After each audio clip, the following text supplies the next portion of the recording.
Okay. I am calling the February 9th, 2026 BoC regular meeting to order. That's that. Mission and vision. I'm still straight. The TPMP mission statement is provide a welcoming public facility in the fiscal year with a focus on educating all ages in the lifelong skills of water safety. We carry out this mission of the board and staff who are passionate, inclusive, and responsive to the needs of our diverse community, with positive and lifelong experiences with an environment.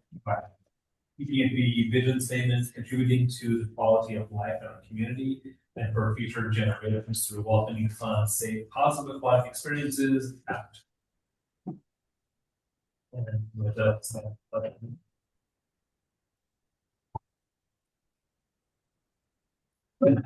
allegiance to the flag of the United States of America and to the republic for which it stands, one nation, under God, indivisible, with liberty and justice for all. And on to roll call. Start from the right. Example present. Commissioner Daly present. Commissioner Shipman present. And online we have Commissioner Debbie Russ. And then staff wise we have Brad Harpin and Anastasia Shapiro, Arts Director. And then we also have I guess we also have now online Kevin with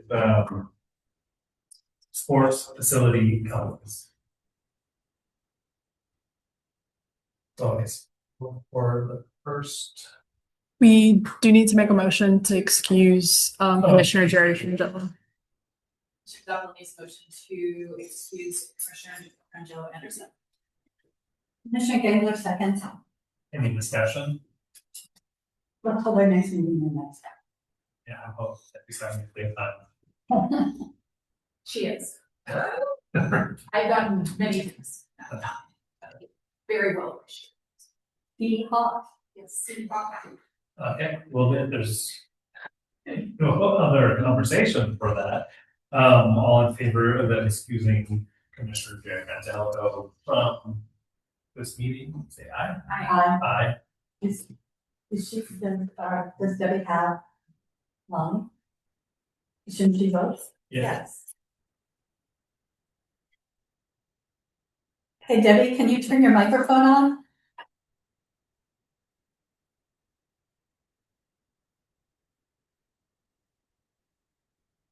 Are you on Zoom? We can't unmute once I can. There she is, yeah. Am I muted? You were, and so you're good now. We can hear you. Okay. So we're just looking for a yay or nay from you for excusing Yay. Jerry. Yeah. Okay. Okay. Now for the next I would motion. make a motion to approve the agenda. Commissioner Zapple seconds. Any discussion? Seeing none, all in favor of passing the motion for the approving of the agenda, say aye. Aye. Aye. Debbie, I Okay. motion passes. Okay, and so kind of our first thing here is a presentation, the final presentation from the sports facility companies. And I guess go ahead over to Brad. But Kevin, welcome. Just for record, Debbie, can you hear us one more time? I'll just jump in. Kevin, thanks for being with us tonight. I know it's later where you are by 2 hours, but we definitely appreciate you being available online to kind of walk the group and present just the kind of final findings of the work we've been conducted in over the months for the group. And Debbie as well, since you're just joining us as a new commissioner and engaging in the work we've been engaged in over the last gosh, I feel like it's been almost 6 months. Sports Okay. Company has been conducting a series of performers for us. In the email I sent out on February 2nd, kind of lists out what they've been working on. 3 facility models all include a warm water facility, kind of a business performa, the 5-year operating models per se, and then a part of that, and the reason why we're meeting today is really just to kind of close the loop on all the work that's already been completed, and then get everybody the final information, allow for question and answer. The final deliverable is what kind of held us up a little bit, and not in a negative way, more just we had one last piece to close the door on, and that was essentially a floor plan rendering of facility that we would essentially pursue from the 3 performance. So what we did is we had Sports Facilities Company look at the 25-yard pool with fitness, 10-lane warm water facility. And that's what we designed the floor plan on that you'll see in your presentation package when we get there, knowing that there are components of that model that can be removed as we continue these discussions. And by no means is this a final floor plan and or a rendering that folks should get excited about. It's more about just showing what you can get under one roof with all the things that we've asked for, if that makes sense to everyone. The real floor plan, design, schematics, as we continue to engage with sports facilities companies and our other consultants, architectures, engineers, that's when we'll really see what the TPMP can afford, but also what the TPMP chooses to build in terms of size and scale. So I turn it over Sorry, to. Brad, there was also the 25-yard 8-lane and the 15-meter. Oh, sorry, but that was included in the packet, right? Yeah. Okay. So I'll turn it over to feasibility real quick, since feasibility has been engaged with this work over the months since the beginning. And Vanessa is the feasibility chair. Vanessa, do you have anything else you'd like to share before we turn it over to Kevin? No, it's just been a really good experience working with Kevin and Carson and the team. Really appreciate their attention to detail and giving us that detail and data. So it's going to really help us, as Brad said, figure out how we can scale the project accordingly. And also for the flexibility and ensuring that we received what we were asking for. So it's been a really good experience.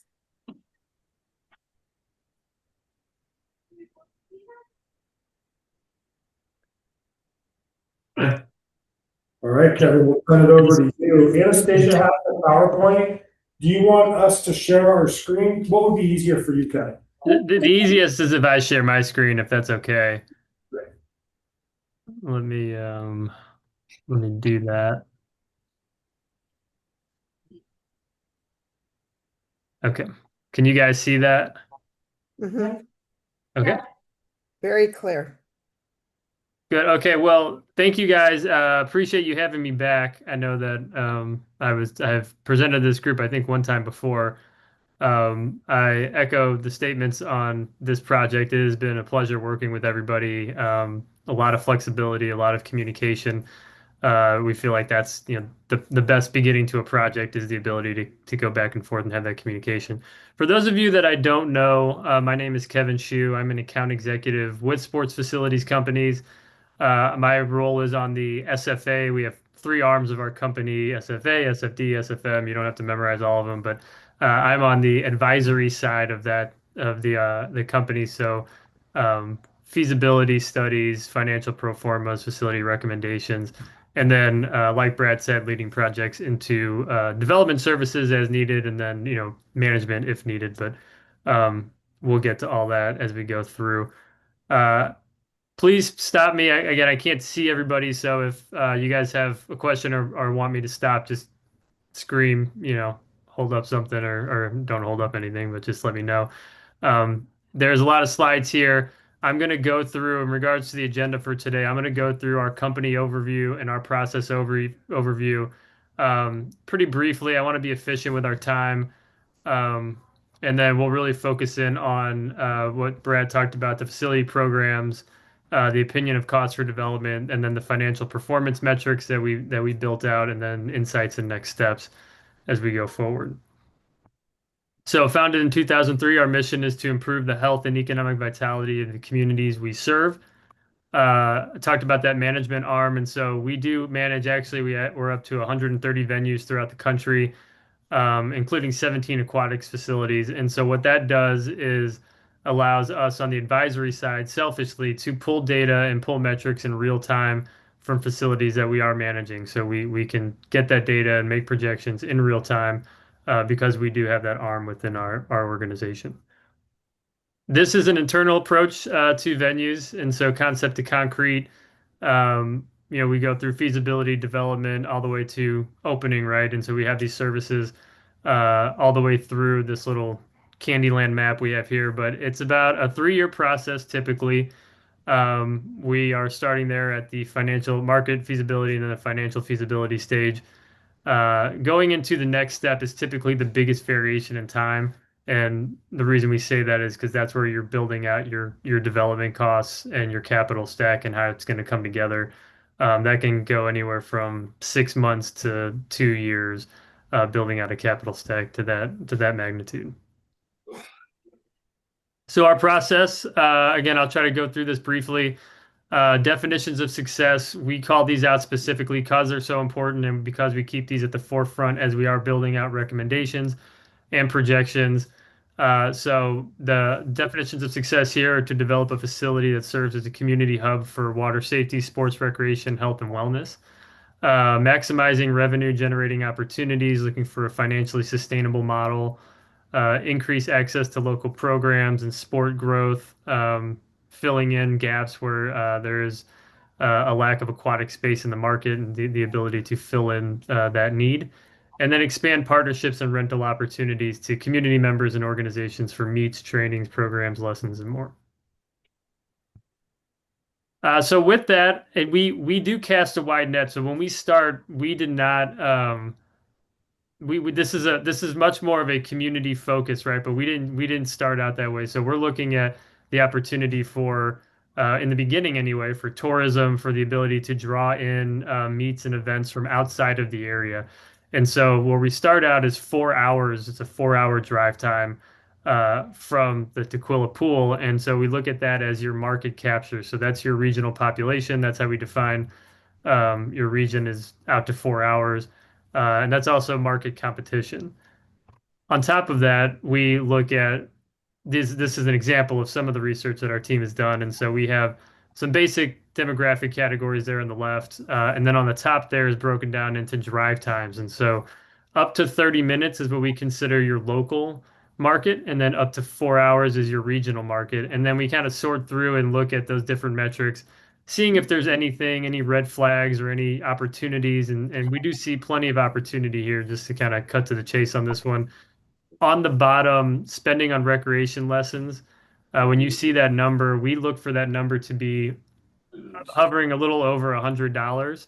And so what that tells us is this is a market within those drive times that will spend money on sports and recreation, whether they're able to or whether they do as discretionary income. They utilize their money towards sports and recreation, and that's what that tells us all the way throughout to 4 hours. Probably hard to see, I imagine. I'm going to try to zoom in here, and if I mess it up, I apologize. So this is Placer AI data, and so what this tells us is information on who is coming to the Tequila pool. And so over a 12-month span, we broke down the information as to who is actually visiting. And then Placer AI gives it these kind of funny names, booming with confidence, singles and starters, and then breaks down each category as to just the various demographics here. So for example, booming with confidence, head of household is 51 to 65 years old, single family home, estimated household income of 125 to 150,000, and it goes on from there. So the idea of this is this does give us information as to who's visiting the facility when looking at marketing the facility, but also opportunities to, if you're looking to fill gaps into with a different market, or if you're reaching the market that you're intended to, It's just interesting information to add into the mix. On top of that, we look at participation rates. So on the top there, that little chart explains core participation. And so what a core participant is somebody that participates regularly in an activity. And so we broke this down obviously with swimming and swim team being the obvious activities here. And so these are people who will spend money on an activity and will participate more than once a month is probably the easiest way to explain it. And these are people of all ages, from toddlers up to seniors. If they're physically capable of participating, then they're counted within this population metric. And then it just shows swimming and swim team and how many people within those drive times. I do want to point out, because oftentimes this is a metric that is looked at as an absolute. It is not. It is a good piece of the puzzle and does tell us some, but there is not any major decisions, let alone made by this one statistic. Below that is additional Placer AI data. We did some benchmarking for the Tequila pool. And so we looked at 2024 overall visitation, unique visitors, and then how many visitors were local, meaning within 10 miles of the facility. And then some of the top three psychographic profiles that we just walked through there. And then we just kind of look at how that compares. And so the South Center Business District is not apples to apples. We actually looked at that as a potential site, so we wanted to see the kind of traffic that flows in and out of there. The rest of these are aquatic facilities, and outside of the King County Aquatic Center, you're looking at all of these being community-based. Obviously, and you guys know as much as I do, Weyerhaeuser, if I'm saying that correctly. King County Aquatic Center is a large Olympic-sized venue that is driving in large tournaments or large events, swim meets from outside the area. Everything else is 80% or over local participation, and so that obviously tells us something. Also, the Tequila Pool overall visitation was the highest of all these venues. Wow. Competition, this is just a piece of our competition. So looking at, again, we went into with a wide net as far as indoor aquatic facilities, sports performance facilities, so training facilities, family entertainment. So this is more of like your, like bowling alleys or pickleball venues, chicken and pickle. I don't know if they have that, but just various sports and entertainment or family entertainment venues, and then obviously fitness and YMCA facilities. There's 140 facilities local that we researched. And then just as an example of how we break that down, again, this is not the entirety of our research. Our research is a long list, but this just gives a little bit of insight into how this looks and how we use it. Okay, so I'll jump into facility program and opinion and cost. Actually, let me pause there because that was kind of a lot. Anything that you guys wanted to go back and discuss a little more?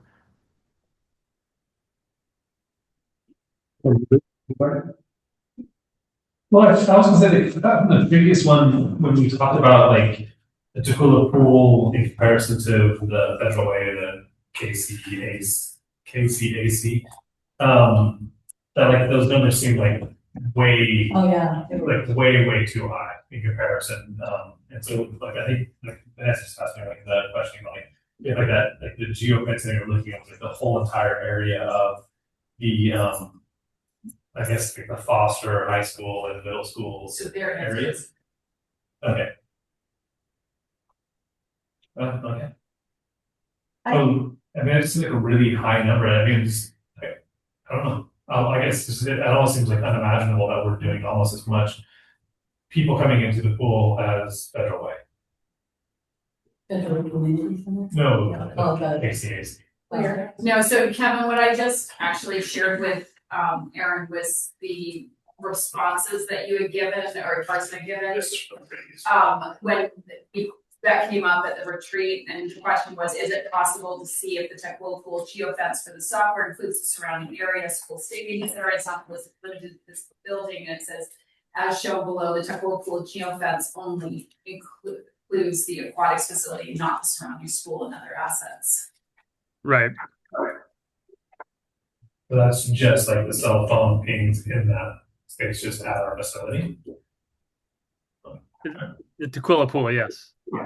That's And Almost impressive that there's that much. cell phone, is that what they're counting? So that could be people watching, not really necessarily people participating. That would be that many people actually come into the building. Yeah, so Kevin? that I apologize, I'm not getting all of it, but I think just to kind of give it context, yeah, this is cell phone data, so it's everybody who walks in with a cell phone. Um, obviously the unique visit. There's a lot of return visitors, as you can see, the unique visitors versus the overall visitation. So that just again speaks that's not unique in the sense of a very busy local community based venue. That's kind of what we saw when we were in market. But I hope that answers the question. I apologize. I'm catching like glimpses of the conversation. No, I think that answers my question. Okay. I was a little shocked, but that's great to know. That's great information. I mean, that shows that we do have a lot of patrons coming in to the building. Thank you. So moving to the facility programs, and I know we kind of led off with this. So we have three facilities that we built out for full pro formas and development, the opinion of cost for development. So I'll walk through the three of them. I promise there is a slide on here that has a chart that does a very good job of comparing it. So a lot of this is there's a lot of numbers. I'm going to try to get to the one chart that actually does really cleanly kind of spell out the three opportunities. But to be thorough, this is the 50-meter pool. This includes a fitness center as well, and a four lap lane and recreation pool. There are wet dry classrooms. There's obviously the space for the pool storage and mechanical room. Going back up to the fitness center, apologies. There's a small group exercise room and a child watch room as well. 750 deck seats, along with the 10 lanes with the diving board. Um, and then the necessary support spaces, including leased medical space and a food and beverage area. Included in this model is also an outdoor, and it's actually in all three, is an outdoor splash pad. And then below is the overall site development, which includes the parking spaces and setback and green space areas. It's a total of 3.88 acres for the site development. Total complex is 5.9 acres. And then as we walk through, we give a very, yes, Debbie. Just a quick question. Are we looking at this as a anywhere, or is this something you feel that you could do at the existing location? This model would be an anywhere location. The other two were projected to be on the existing site. So this one that we just walked through, yeah, is a little larger than the existing site. Yeah, it sounded kind of big for, Yep. thank you. Yeah. So as we go through the opinion of cost for development, we give a range just given the environment of development costs. So as we walk through, you'll hear us reference the mid-range, and so 85.6 million in development costs for this facility. Hard costs being the development of the warm shell, site development, field and sport equipment costs, some of the build-out areas, the diving boards and the fitness flooring, and some of those pieces. FF&E, soft cost construction, that's your permitting costs. Soft cost operations is pre-opening cost, and so we know, if this is shut down and it reopens in 12 months or has a 12-month gap, there's going to be costs associated within those 12 months. So we included those costs, and then an escalation of 9%, assuming 3 years, and then a 3% escalation in those costs. So a total of 9% in escalation. For the two smaller models, this is a 25-yard 8-lane pool. There is no fitness associated with this one. This is aquatics only, with an addition. So there's 25-yard 8 lanes with diving, 750 seats for deck seating area. There's a recreational pool with 4 warm-up lanes, and then the similar aquatic support areas with wet dry classrooms, shared locker rooms, flex space with food and beverage areas.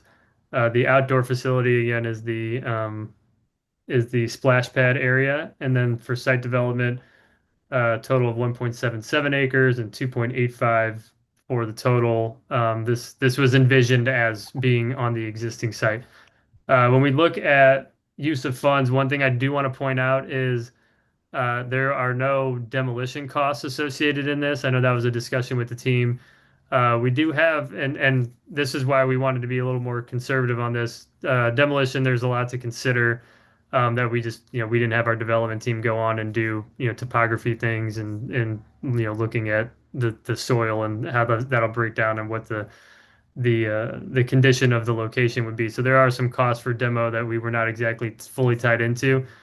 We do have a $500,000 to $1 million sort of placeholder. So if you want to assume that, that's not in this model, so you can kind of assume that for being cost. But then in the next step, we can dial that in a little more with our development team or whoever does the demolition. So with this is obviously a much smaller opinion of cost, 41.5 to $50.3 million. Again, we'll reference the $45.9 million in development costs.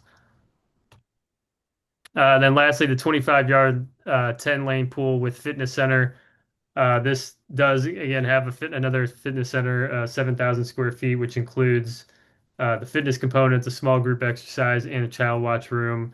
There's 10 lap lanes with diving boards, with a diving board, 750 seat deck seating area. There is a recreational pool, again, 4 warm-up lap lanes, and then all the same aquatic support areas, including food and beverage. The outdoor component with splash pad, total of 3.16 acres when factoring in site development, and then an opinion of cost of $52.7 million in development costs for this model. Moving to financial performance. So looking overall at build out the pro forma. So these are revenues that are coming through. Devin, Yes. hey, I just want to make it clear for everybody that's listening. The two small models, the two 25-yard models are not addressing new parking. It's all existing Mhm. parking that essentially looking at the existing site with shared parking in mind. The 50-yard model in the amount of acreage would allow for the expansion and or building out parking. Correct. Yep. Okay, thank you. Parking on the two small models are the consideration is that you're sharing a parking lot. So we're not building parking on the two small models in the performance. But the larger one for the 50-meter is including Yeah, square footage for parking. we're taking that into account, you know. So Well, this, do we have like a number that we would be able to add to these two, like how much would we need per square footage wise?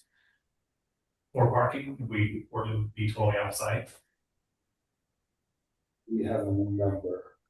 How much would parking be for these two Or models? is that, we're looking is that at for this including site? like this, Total acreage. like if we, okay, so I mean, is that including the existing parking spaces?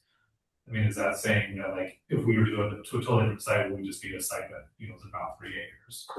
That's the way I look at it in terms of acreage size. We can do more than what we can on this lot. So yeah, the assumption is whether it's just under 3 acres or just under 3 acres, you would build your facility and parking. But if you were to build on this site, the assumption is you keep your shared parking. Okay, as this was small. so the square footage would be less for this, but these numbers include us needing to build a parking. Right. So breaking it down, yeah, the facility's 1.27 acres and then the outdoors. So the site development, obviously you could look at the setback areas for additional square footage, but you would not need the included square footage for the existing parking spaces. You can extrapolate it off of the other one and apply it to this one if you want to These figure it out. don't It include. does not include parking. It just assumes that we're using our shared parking. That's right. When you're too small. Yep.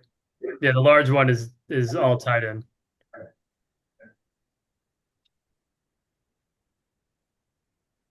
Okay. So in regards, sorry, did we get everything squared away? Yeah, we can move on, Kevin. Okay. So for financial performance, looking at the 50-meter model, again, these are all revenue streams directly tied to the facility. This is not economic impact. We will share those numbers as well. So this is total revenue. As we get into your cost of goods, obviously the costs associated with generating that revenue, and then your operating expenses being your facility expenses, your overhead costs, your maintenance and repair costs, and then your payroll costs as well. Um, and then looking at the financial performance total of this model, the 50-meter model, the performance showing a total net income, so that includes the property tax and the capital replacement costs as well of $769,000 annually in the red operating wise is how we would project this to financially perform year to year. When we break this down, just sorry, and I want to give a little more context. So you're going to hear us reference the year five numbers. That is fully matured venue. We don't anticipate the venue now. However, this venue has been around for quite a while, so we would anticipate year five, hitting the ground running. So you could get year five numbers in year two or year three. Again, we're giving the conservative approach, so year five is typically the ramp up. But when you hear us reference the opportunity here, it's going to be the year five numbers. Jumping to the 25-yard, 8-lane pool, that is showing a subsidy total net income of $137,000. Again, that does include capital replacement costs of $210,000 annually. And then when you go to the large model, the 25-yard lane with fitness center, that is a subsidy required of $100,000 operationally year to year. I will also um, put a caveat in this, and again, this is not me saying that we are taking a purposeful conservative approach on this, but we do feel like the opportunity here is to have a financially self-sustaining model within the 10-lane pool with fitness, because we could be more aggressive in things like sponsorships or food and beverage numbers and those kind of pieces. It's a larger facility. It creates a larger impact. So we do feel like there would be opportunity to get there. We do tend to err on the side um, of our conservative numbers because we do have to point back to exactly what we shared. But if we want to be aggressive, we do see the opportunity to have a financially self-sustaining model with the 10 yard lane, the 10 lane, 25-yard with fitness center. Jumping to economic impact, and so the larger model, we'll get to that here in a second. So this is per person spending from non-local visitation. So this is direct spending from people outside of the market, spending dollars inside the market. And so when we say outside of the market, that's a 90-minute area that we're talking about. So basically, people coming into the market for events and staying the night, and that's how that's described. And so when we're looking at that, those are people that are spending hotel room nights, staying in the market and spending money, non-local visitation money into your city. And so number of events per year. Obviously, in the 50-meter pool, there's going to be more opportunity to host some events. So we have by year five, again, you'll hear us reference those numbers, 12 events, and then a total economic impact jumping down to the bottom of $2.1 million with the 25-yard pool, both with this model and also the fitness model, is the same economic impact to be 1.2 model. We don't anticipate any non-local visitation being drawn in from the fitness center. That's an obvious community amenity. So I finally got to the slide that hopefully clears a lot of this up because I could feel this being confusing as I'm saying it. So on the top there, we have the breakdown of the models. You see 50-meter model, 25-yard model in the middle, and then 25-yard model fitness, and then just the various amenities, and then just some key highlights of some of the metrics that we're looking at. And so when you just kind of go across and look at the total acreage with parking, you got 5.9, 2.8, and 3.1 acres. Opinion of cost being much larger with the big model as you'd anticipate. Um, the total, I'll jump down to the overall total net income. We would not anticipate the 50-meter model ever being financially self-sustaining. That's a large number to overcome operationally. I anticipate that this would perpetually perform in the red. The 25-yard model, certainly an opportunity. However, without the fitness and the membership component, may be difficult just because you have less revenue streams. And then the 25-yard model with fitness, being that it's $100,000 in the red, we do see opportunities if we wanted to be more aggressive, which we chose not to be. But I could see this being a financially self-sustaining model. And then obviously the economic impact being larger in the 50-meter model.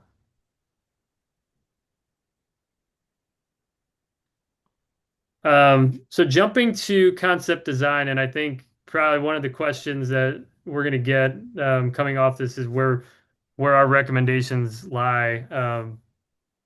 Obviously, we see when we're looking at your definitions of success and financially self-sustaining model, creating a community impact. We like this model, the 25-yard lap lane model with fitness center. Certainly things to uncover after this presentation and discussions, but just zooming in a little bit, this model kind of, again, high level design rendering, like Brad said, not to get too excited, but gives a visual as opposed to facility programs and numbers and data. So obviously on the right there is the lap lanes, and you have your recreation pool with lazy river here on the left. And then up top, you have your fitness center with small exercise, child watch room. So it just gives you a little more insight into how a facility like this could operate and flow as opposed to just randomly looking at numbers. But we do like this model a lot. I do think there's a lot of opportunity here, um, given your goals and how you guys are defining success.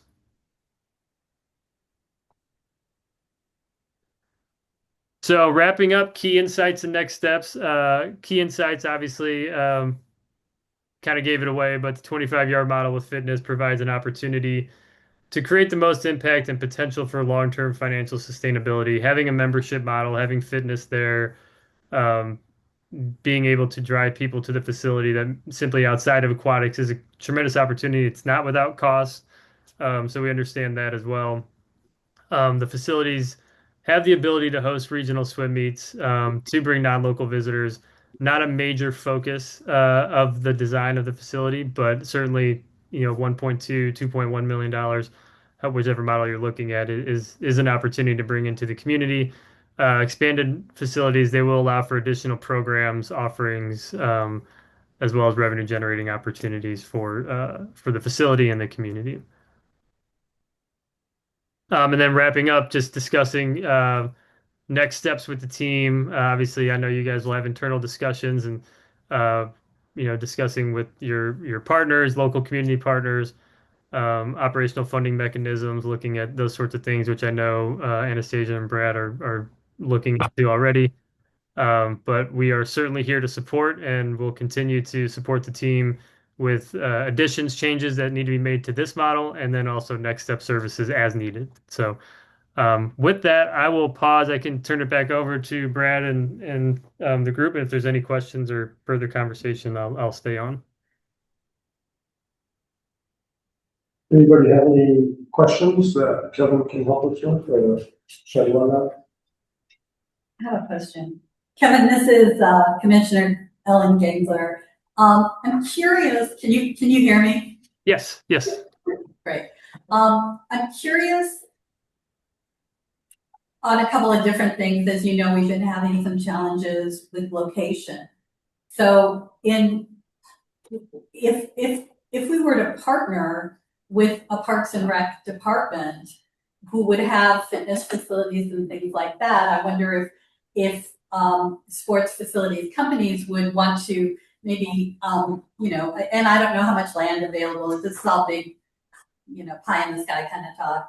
But if sports facilities would be willing, or would they be interested, and would it be smart for us to kind of look at what a Parks and Rec department can offer versus what we can offer, and kind of finesse it so that we take advantage of them and they take advantage of us, and there's not redundancy?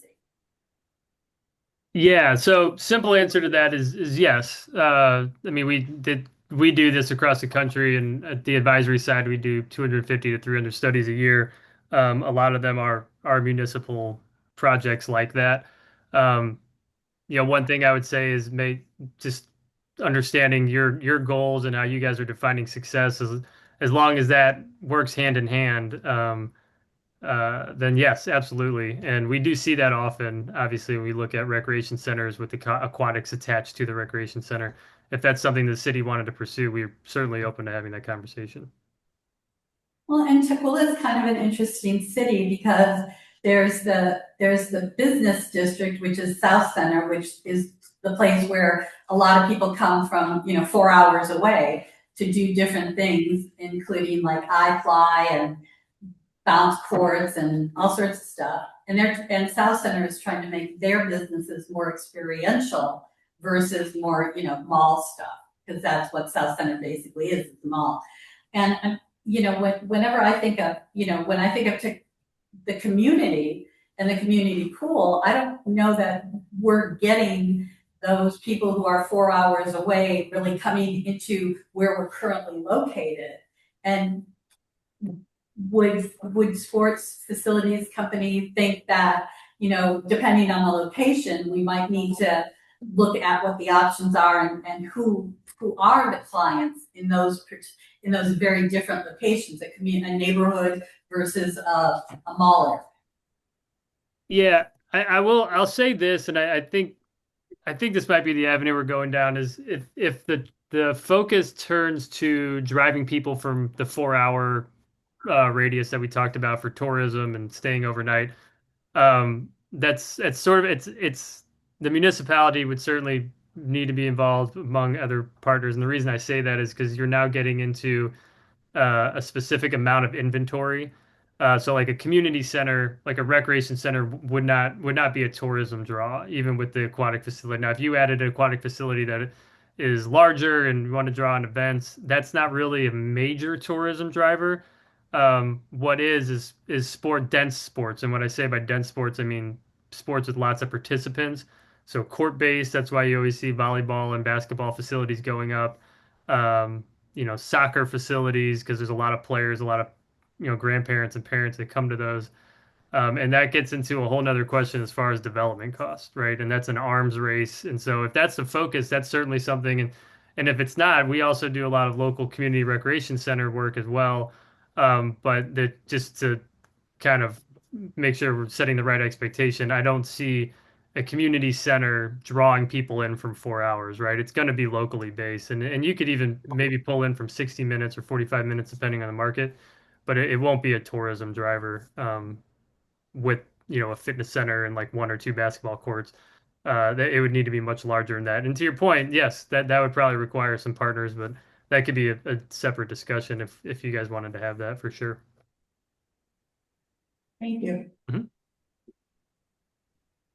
Debbie, any questions or just taking it all in? Taking it all in. No, that's great. Thank you. Aaron, Vanessa? No, I mean, I was kind of, when we started to go back to it, I was like, wait a second, there was a few questions that we had that I guess we're not going to be okay. So,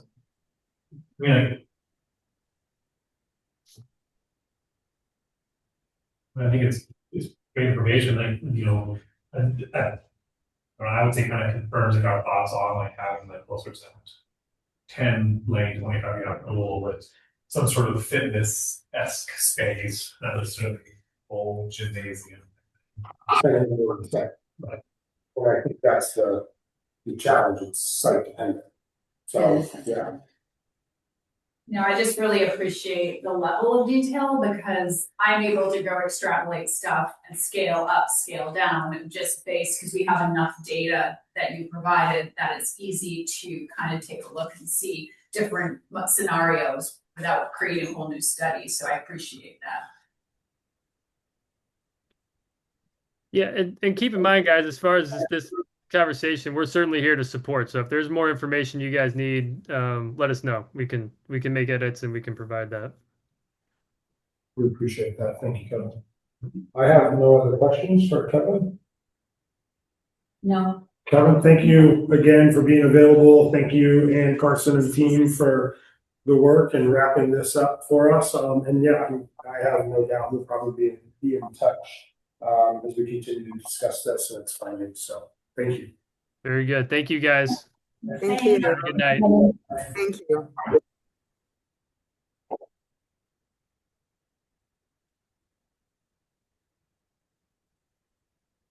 Okay, that wraps up this portion of the meeting. Which I think was great. I guess we'll have more discussion on that a little bit later. So we are down to 5 years. The newly named, I think, what the new staff spotlight. Staff spotlight. Yes. So moving on to our next agenda item, the staff spotlight. We just wanted to highlight this first month as we're kicking off the year, all of our water safety instructors and instructor aides really meeting students where they are and where they're at in their swim journey as they transition from the small pool to the big pool. A specific moment that I wanted to mention, and I didn't want to name the specific instructor's name, but he is one of our instructor aides right now who is learning to be a water safety instructor. I pulled him in to support a class, and he spent some time with one student to really. This student was very anxious to go into the 5-foot and the 12-foot section. He sat down with him, and I overheard the conversation. He was just asking him, why are you scared? How can we make this easier for you? Just essentially trying to get to the root of what is the issue and how can we move forward from it. So it just really highlights how the instructors lean on each other, but also lean into their skills to really make sure that our students feel safe and comfortable as they progress to that next level. So just a really key part of our swim lesson program that is sometimes goes unnoticed, but is just at the core of who we are. So I just wanted to say that. Thank you, our instruction team. These examples are like great instructional best practices. So Yes. good job. That is all for staff spotlight. Citizen comments. There's one citizen comment that I would like to highlight this evening that is separate from the Tukwila School District citizens' comments. This was a card that was shared with TPMPD staff. One of our longtime swim parents, she has multiple kids in our programs. She is a nurse, an RN, so she is actively nursing, but she borrowed a mannequin from us, and we were able to help support her presentation at Career Day. And the kids wrote us a really nice thank you card, and that was just highlighting that we're always here to support our community when they need it, especially that developmental piece where we are first responders, but we're all first responders in different ways. So we were just happy to be able to support her and their mission as well. And Deja, I have to tell you, when I read this, I was like, what an awesome idea. Somebody brought the kids in for a career day at what they could do at the pool. And I was super excited. I was like, who is this person and why would Medina Academy come all the way to Tukwila? That would be cool, yeah. That's very sweet. And also, we are such a good employer for our high school graduates. It's nice to keep plugging aquatics as a career move. That, and also how aquatics can bridge into other career fields, going from a lifeguard to paramedic or a firefighter, nurse or doctor. I think we have a lot of people that are drawn to helping the community. And so I think that's the key core component of that. So it's just nice. But that is a good idea. Career day would be fun, yes. I guess kind of it is like reading, my comments from stuff. But it's just fantastic they did. But it is I guess like on a side note, it's kind of I think it would be fun at some point in time if we're able to, I guess maybe in past we do find some people that are like involved in the pool that our nurses, our doctors are like, do they have stories of being lifeguards and being able to kind of like highlight some of those, we're talking like highlighting people tomorrow, but overall, that we do show that this is We think that it's an unfortunate thing that so many people don't see the pool of being a lifetime instructor that actually be a like inspiration for a career path or professional career. And I think actually, our elementary school teacher, Brittany, alluded to it, and I did the same. I reread everything, and she did specifically allude to the fact that CTE focus and how important it is. So, Right, which is like a very heavy push, like within, I think, I'm sure not just the schools, but like multiple school districts, but there's like that change back over to that. Yeah. That reminds me, but that's, I guess, the same thing, but reports coming up. We're looking forward. Yeah. Remind me. I think the community shared, and it's great to have this, and thank you yourself for putting it in here and documenting it. Really, really appreciate it. People's voices, they took the time to do this and really call it out. That we appreciate that.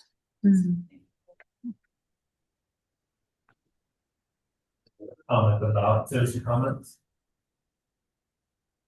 No, Moving along. Nobody's online? Use that. To item number 7, the consent agenda. I make a motion that we approve the consent agenda and vouchers, which are included in the consent. Commissioner Zapple seconds. Any discussion? Seeing none, all in favor of passing the consent agenda, say aye. Hi. Aye. Aye. It passes. Okay, report. Thank you, Director. Yeah,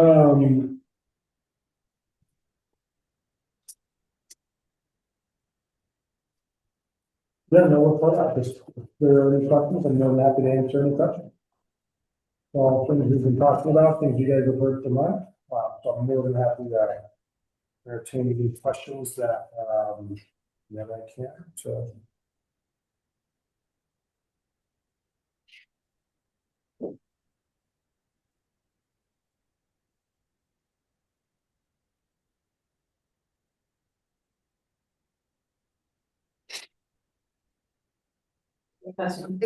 It's really weird not seeing you guys because I don't know what you're doing. Well, we're sitting here looking at you. Deb, do you have any questions regarding the first report, Executive Director and District Office? Anything that came up, any curiosities or anything I can shed some light on? No, I read through everything. Whoa, Anastasia's here. Okay, give me a second. Go. See your fellow commissioners. Is that better? She says yes. Okay. You have any questions or more about the real Brad with then? About the Super. Nothing on legislative. Oh, I guess, yeah. Sorry, the district clerk. The legislative was after Right. executive director. They're Executive director / flat. District clerk. It's just information. Legislative.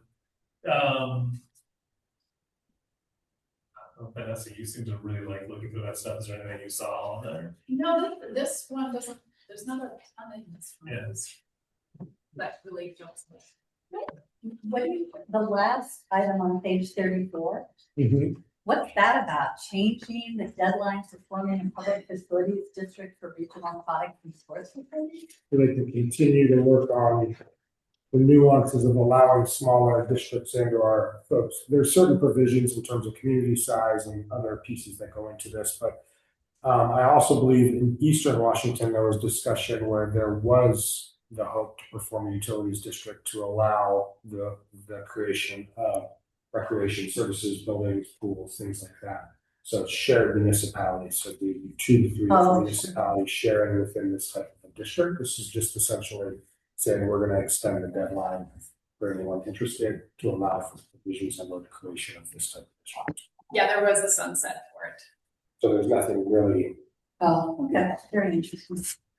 but it is interesting.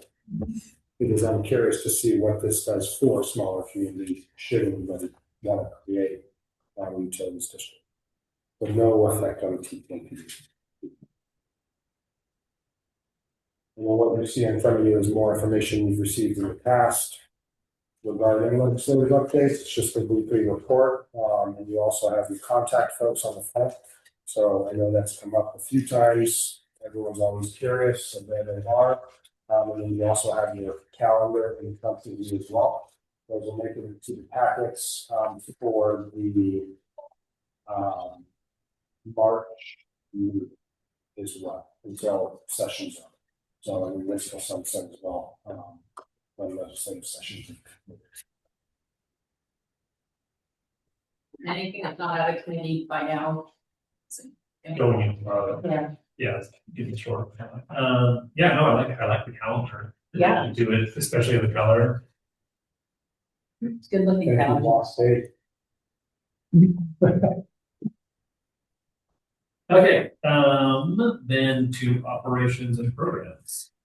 Yeah, we have our monthly report attached, but you guys should have also received a copy physically, and then Deb, I apologize. I need to email out the annual report so everyone has it. I'm open to questions anytime on this report. This will, like I said, be provided via email. Please reach out if there are any questions on this report. I know it's a lot of data to really dig through, so I don't expect that anybody has anything crazy. But for now, I just want to highlight some interesting data points that we did have that I think are interesting to look at. Looking at our residency versus non-residency trends, seeing that we still have a lot of non-residents utilizing the facility, both in our lap swim and our family open swim.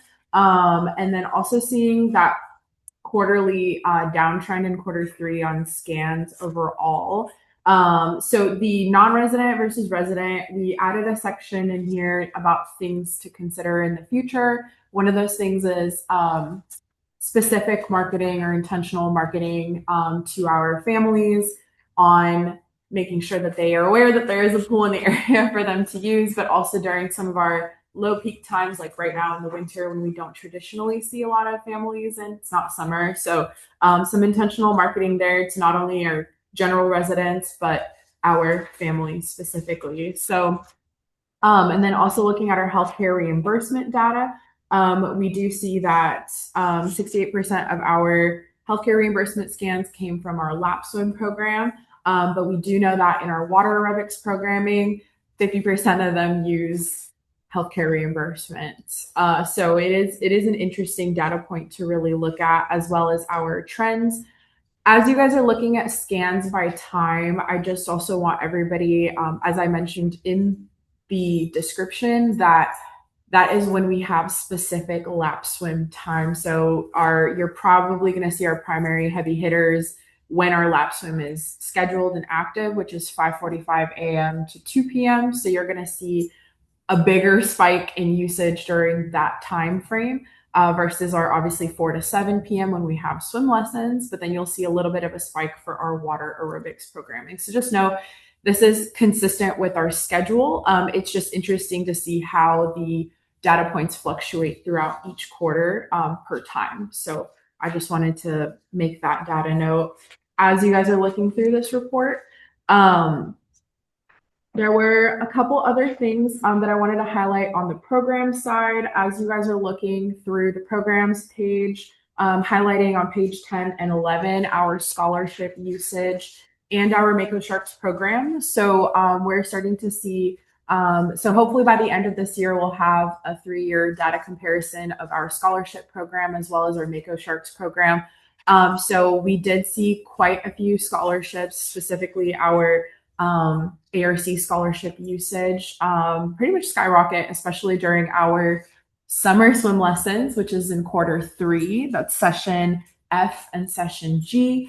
So you're going to obviously see a lot of usage there, but it is good to see those bigger numbers and those numbers continuing to stay large throughout the year. So same with our Mako Sharks program. We're now seeing a lot of consistent registration, essentially at or near capacity almost every single month, picked up from August and is now continued into December and continuing now. So you guys will see another quarter of data for this quarter in the next or in April, but I just wanted to highlight those two specific program data points because they are very new to us. We're now seeing the fruits of our labor with Mako Sharks and really seeing our 5-year trend there. So it's really great to see.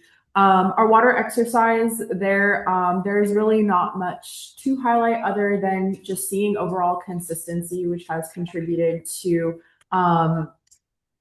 consistent engagement and participation is what I wanted to say. We have staffing consistency. We have schedule consistency, which is a good combination to make sure that our participants can come back and know that there's a class to come back to. A future consideration for our water aerobics classes is adding some additional programming, such as our Tuesday, Thursday dead time. So from 8 to 9 a.m. in the shallow pool or from 9 to 10 a.m. in the shallow pool, knowing especially that a lot of our healthcare reimbursement users are looking for programs. We want to start to see where can we add some additional programming for those people to start scanning into if they want a 4-day-a-week workout, 3-day-a-week workout, et cetera, et cetera. So all data points that we wanted to highlight, as well as our events. Still looking at the overall data for the events. We'll bring back to the next board meeting for total participation, as well as capacity and things like that. So we're still digging into that data, but they are extremely important to the Temple Pool and in our community to make sure that we are providing those key opportunities for people to come and engage, whether it's just for the day or they're coming back to the next event. We know that there are key components to building relationships with our families, our participants, and our kids that are starting to age up through our programs. So all things that we'll dig into we'll bring for the next meeting to start digging into, but I just wanted to put that out there that data point is those data points are coming for the events. So like I said, open to questions via email, via phone call, anytime. So remind Deb when she can expect to see this data. Yeah, Deb, tonight I will email out those data or my annual report that we put together. So that way you can start digging through that. It's the packet that everybody has in front of them right now. I didn't get it to everyone until now. So you'll see that annual report in your inbox this evening. So that way you can start looking at it. And we'll put a printed copy in your mailbox. Yes, and we'll make a printed copy available for you. Anastasia, I just want to huge kudos to what you've done with Mako Sharks. I remember the little way, starting as a little fish. Now it truly is a shark. So good job. Yeah. Well, it's as Brad and I were talking about earlier, it's just the support of everybody from the start of the program to our coaches, to our staff that have been with this program, and the support of our families. It really wouldn't happen without them. We're seeing a lot of tryouts right now. Like I had like 10 tryouts this month, and it's a lot of families that are by word of mouth, really spreading the fact that there is a program available year round, and they appreciate that. And so, while we may not see our highest numbers during the summer, I don't know about this year, but while we may not see our highest numbers during the summer, it is good to see that how our seasons flip when our most impactful time is during the year. Next steps would be identifying how do we keep kids engaged. It's always the question, right? Especially if we're not USA yet, but that is the next question that we need to start pursuing, especially with our 5-year anniversary this year. So, yeah. Thank you, everybody. I know that was a lot of information. Probably great data on it, Susan. I love it. Thank you. Let me know if you need anything else. There's plenty more. And regarding your staff report on 36, page 36, Anastasia, I had a question regarding section 6, expectations and SOPs. Mhm. I was unclear. The aquatics director is currently working on new SOPs for lifeguard and head guard 2 staff, as well as onboarding and the onboarding process for the aquatics coordinator. So when I first read it, I thought onboarding was repeated twice, but it sounds like you're onboarding and coming up with a process, working, okay. Yeah, as we settle into our new roles, we're trying to document as much of the process because it is a transition, right? And so part of that is making sure that we understand the roles and responsibilities, not that they're split, and also how can the aquatics coordinator support the aquatics director in the most impactful way, right? And support the facility overall. Head guard 2 staff is the second most critical for SOPs. They do, they are supervisors in the building when a coordinator or director is or isn't there. So it is important that we start to really lock down what their onboarding process looks like and their operating procedures so everyone knows what is expected of them when they start with the pool. So. Right. Thank you.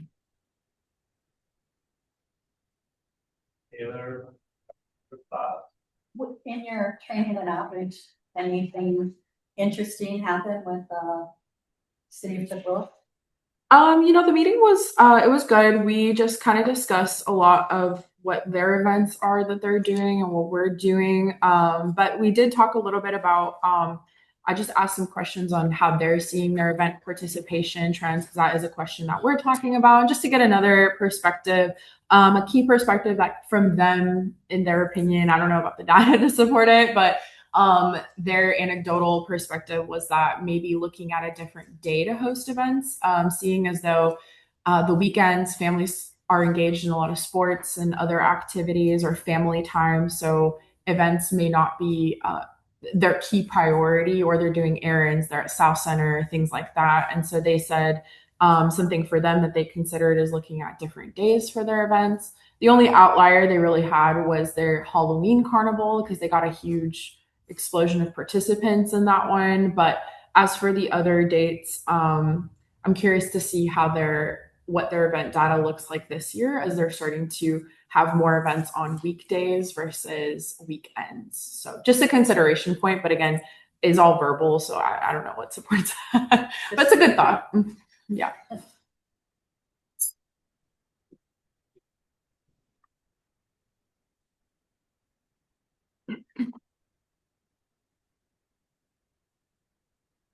moving along.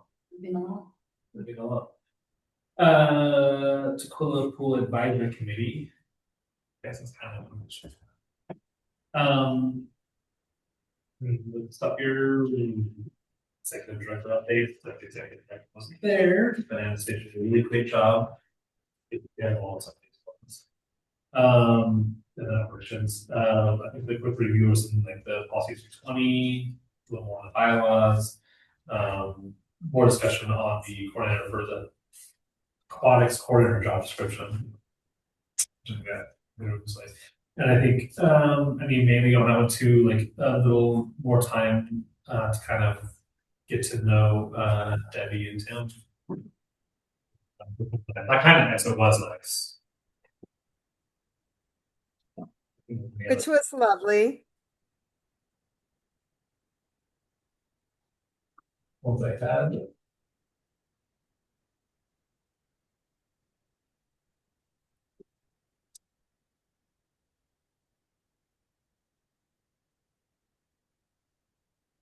Oh, and it's a little side on that one too, which Anastasia mentioned, which I don't think we talked about at the last BoC meeting. But there was some of the walking on the waterworks that wanted to do a Valentine's Day coffee at the pool. All right, they were gonna do Yeah, this Wednesday they're doing a their own little potluck, I guess, in the morning, and apparently they're doing one in the evening. So they want to do like a poster board of reasons why they love the pool. Oh, stuff. So and they're gonna be using the bleacher area? The lobby Oh, area. okay. Oh, Yeah. that's even more fun. So you're all invited. Yes. Well, I'm planning to come on Wednesday night. Yes, they are doing it on Wednesday night too. So yeah. What time is it on Wednesday morning? They're Um, all very excited too. They're talk to them about it. They're like, we're having a brunch. We're having a brunch. Very excited. So I believe it's at 10, Debbie, if I'm correct. It's right after the water aerobics class. So, and then the evening one would be at 7, since it's right after the water aerobics. Like for water aerobics is at 7. Oh, sorry, 8. We're still open technically, unless they're planning on doing it beforehand. But I can get more details to everybody. When we make it.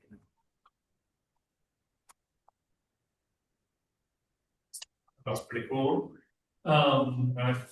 We would do more stuff like that. So I think it's cool to have the community giving a little space. Yeah, they're Yeah. very Kind of keep building that this community on.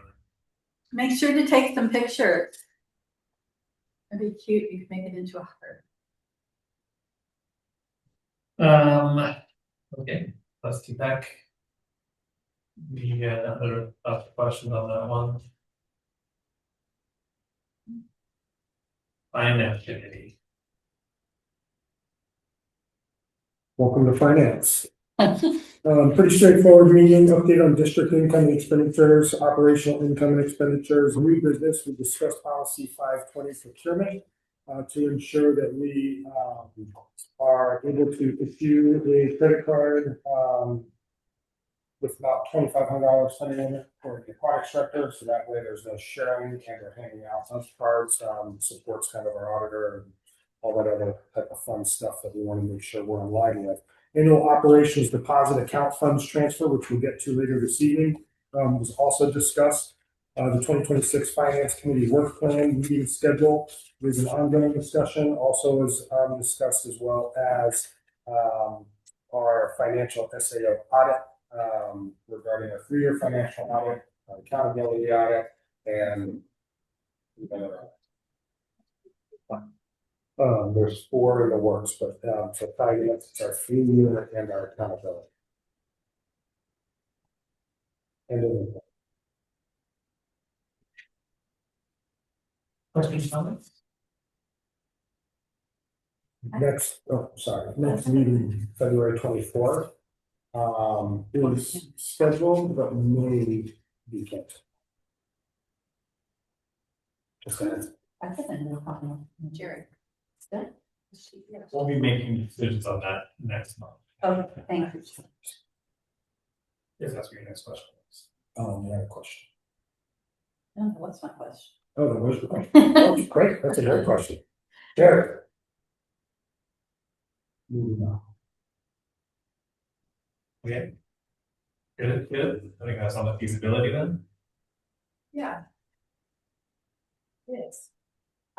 Brad did a great job at explaining a lot of it in his reports, and I updated our report just with what's been going on. Obviously, the patient continues to be the priority for the first quarter, and other AOs architects, ongoing conversations with Matthews, just more conversation, discussion, and project manager award is ongoing. The Best Start for Kids grant, TPMPD eligibility was confirmed, so just moving forward with the right grant writing and application requirements, and that's ongoing. Seattle Parks Foundation, we're continuing to meet with them. There's consultants and case study and plans ongoing. So just a note, you'll see from like September 8th, 2025 on, the different items will be tied to our strategic goals that we adopted. So tying our actual actions and work plan and et cetera to our strategic goals. Our next meeting is February 17th, 4 p.m. Tuesday. Any questions? I guess come to the meeting and find out, but has there been anything coming back from Kidder Matthews? So the one thing that Brad and I sat down and did and was super helpful is kind of delineating tasks. So Brad. No comment. All right. It's property discussion, and I don't want to have that unless we're in executive session. I'm happy to discuss offline that.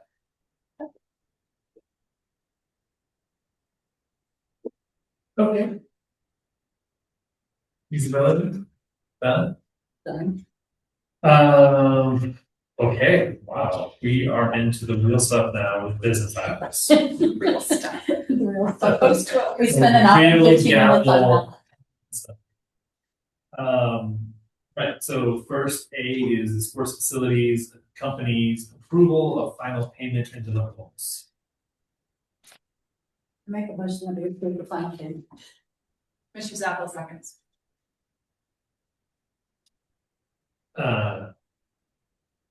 No discussion. Well, I mean, I guess part of the discussion, like, what is the number, I guess, What is that? the final. The Payment. is $9,900. and I think it's really interesting to go back to what he explained tonight and what he did at the retreat. It's very interesting that the kind of pool we need is going to be dependent on the location. Really very interesting.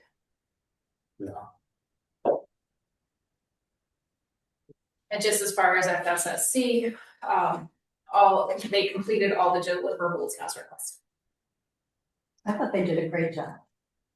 Yeah, I mean, when you look at this amount of information in comparison to those three ones, pretty happy. Well, I think the working relationship was probably something that sets the bar for what we need to look for continuously.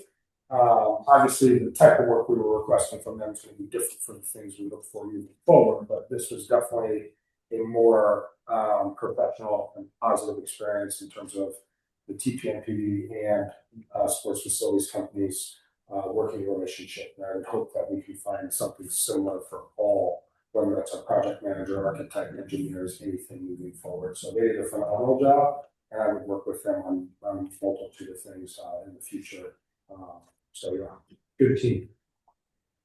It's really nice because it seems that that's like something that we've been duplicating and is finding what our comfort level and what we need from our vendors to supply. Like Seattle Parks seems to be another case that we are able to work well together. And because we've, figured out who, what kind of communication works best with them and us. So I think that's really awesome. Yeah, I would say what made them successful, to your point, is that just looking at what was delivered from the beginning when we initially started discussing, they were quickly able to say, this is what you're missing at this level. Let us have it.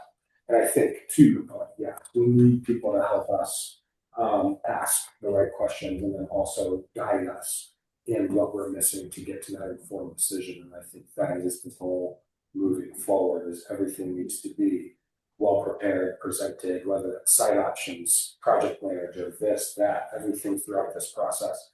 I would hope we can duplicate at this level. And I'm just going to quickly mention something that was told to us during one of our conversations was they recognized that the kind of communicators we are and the kind of expectations we had with data, et cetera. So they put the team members that thrive in that environment onto our case. So they recognized what our needs were as an organization uniquely, and they staffed appropriately. So I appreciated that too. Yeah. So I we're going to the group. I'm sorry. Oh, We're not there. My apologies. We have to vote. Sorry, discussion. Debbie, do you have something? Are we talking about the man that was here during the presentation? Or are we talking about someone different? No, we're talking about that group. Okay, that's what I thought. So thank you. Just wanted to make sure. Well, I think just going back to, but I think going back to what Brad said about, finding the kind of team we are, and Vanessa said that, maybe, and I don't know if it would be helpful, but when we're looking for vendors for some of these bigger projects, we do like a little, this is our buyer, this is what we like, here you go. And then they can say, you know what, we're not going to work well together. We're not that detail oriented. Or at least, like I said, if we internally know what that bio is, to ask, like, are you guys oriented on these things? Yeah. And we are going to be looking for these specifics. Do you feel comfortable with this?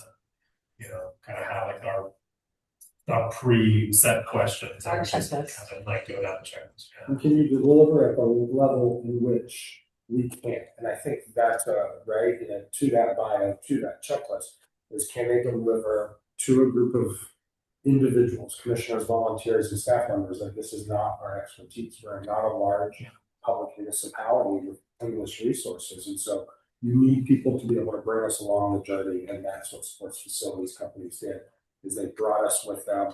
They asked questions, they presented, they flexed in different areas based on requests. And I think that is what we need. We need people to bring us along and to educate us. And so that checklist, that bio, this experience, I think highlights that.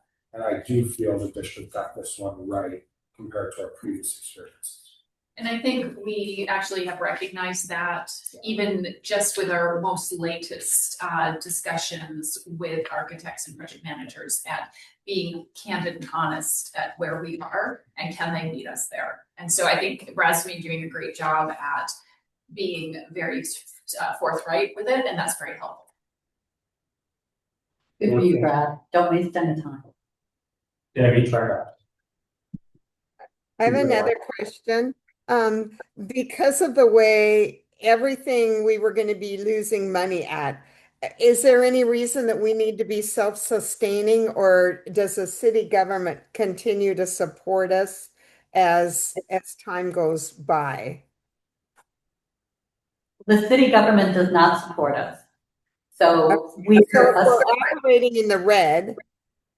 Well, according to if I understood the presentation, he showed us those red numbers for each of the different facilities. But what that didn't include was our revenue from tax. Yes, it did. Oh, it did? Yes, it did. Oh, It would be what's required, it would be what you need, what subsidy you need to offset. And so, yes, we're looking for a sustainable model, and we're looking for enough revenue with the appropriate balance of tax revenue for a facility at an appropriate size that allows us to operate but continue to have access to that additional monies. We don't want to spend it all at once and then leverage ourselves where we have to go back to the voter to do a levy lift or ask for operating increases. So that goal is, it's a picture that we need to look at and go, I don't know if we're going to be capable of operating this facility financially. And so it's a really good insight, right, from a financial profile. And it's a conservative one, as Kevin said, but it's, it also includes capital replacement, which you'll see many municipalities do not include that, but we intentionally want to include it. So, Okay. Great question. So nobody's having like heart palpitations over that. yeah, not yet. Okay. We'll let you know when to have though. The goal is not to. Yeah, we're not going to. Great question. Any other discussion? We have to vote. You're ready for a vote? Okay, so let's take a vote for the motion that's on the table to approve the final payments and deliverables from these sports facilities companies. All in favor of making that final payment, say aye. Aye. Aye. Motion passes.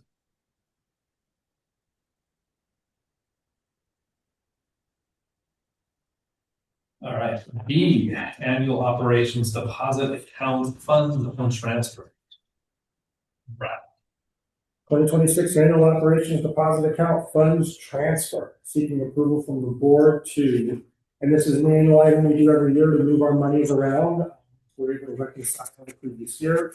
For 2025, we were able to reconcile our ending balances was roughly $418,998.31. Roughly.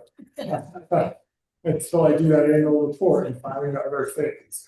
But as of right now, this is the money that we do have access to that is at the end of the year. And we are recommending transferring said amounts to the specific accounts listed, with the larger amount, $315,000 for our general fund, which is our account maintained by King County, which is our interest-bearing fund.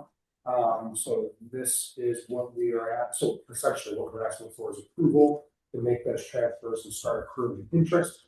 on our monies.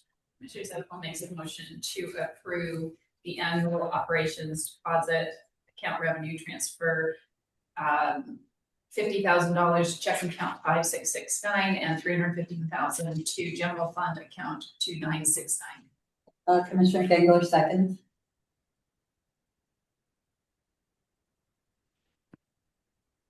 Any discussion? Yeah, what's happening to the rest?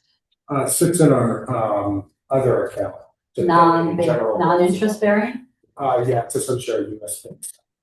What? Because we've got to still pay, we still got to pay other bills and Oh. have access to. Most of my cash flow. Okay. So we gotta have some money available. We did up it We though did. at the finance meeting. We had a discussion about it. We upped it. You are Yeah, telling we upped me. the transfer, Yeah. yeah. Yeah, the Transfer. 350,000. Which is good. We always can move money, but it is nice that we can generate some interest on a larger sum. But yeah, so we have 3 accounts that we typically. Right. Yeah, you really don't want to bounce a check when you've got so much money. But what happened?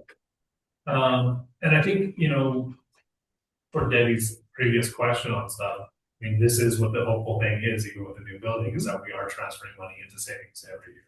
Yep. Not being in the red. Yeah. And that's a really big thing to finance, thanks to them. Yeah, you're in close oversight. Okay, any other discussion, questions? Seeing none, let's take the votes to the motion on the table, transferring 50,000 to account 5669 and transferring 315,000 to the general fund account 2969. All in favor, say aye. Aye. Aye. Yes, I know the hands up. Motion passes. Yay. Transfer that money. Get a free toaster.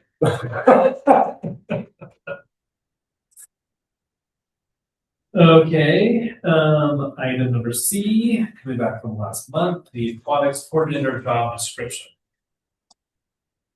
At this stage, do you wanna, Yep. or, yeah, hand that up a little bit.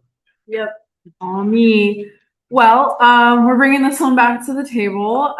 This is presented at the last board meeting. And so now that we've all had another opportunity to look at it again, TPAC did have an opportunity to look at the job description at their meeting in January.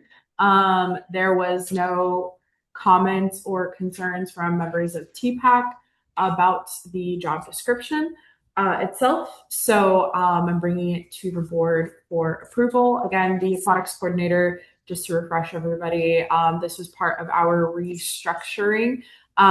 We are now in an aquatics director model with an aquatics coordinator underneath the director, with head guard twos supporting the district and the day-to-day operations. So are there any questions on the job description or anything anyone would like me to highlight on the job description? How many head guards do we have? Currently 2, looking for 3. Okay. 3 total, I should clarify. And how many hours do you, I mean, it depends on if you have 2 or 3 or 1, how many hours they get, what does it look like? Cumulatively, taking into consideration like an opening, a closing, and a weekend head guard 2, 50 between our opening and closing, and then approximately 10, at the max with our, so 60 cumulative hours. But there was a reduction to the budget for overall head guard 2 allowability, so how much we can actually spend on head guard 2 wages. So, but right now, the weekends are covered between the aquatics coordinator and a head guard 2. And that same head guard 2 closes the facility Wednesday through Friday. So they essentially close the facility Wednesday through Sunday.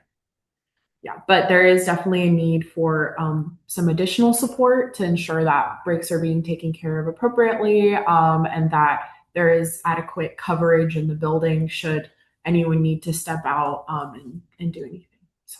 And did you have to do any adjustments to the head guard 2 job description with this change? not with this change, no. And just to be clear, we've already approved the position salary and the compensation chart, so it's just. That is correct. these duties. Yes, thank you for that. Yeah, the position is currently filled. This is just the official job description that would go with the position. Next month, we should Approving the. thank you for that word. Approving the aquatic coordinator position. Commissioner Saddle, seconds.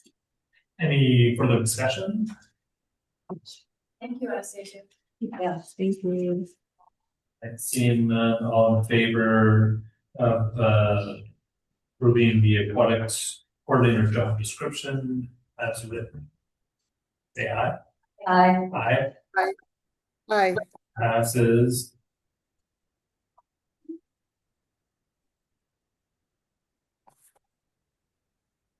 In D,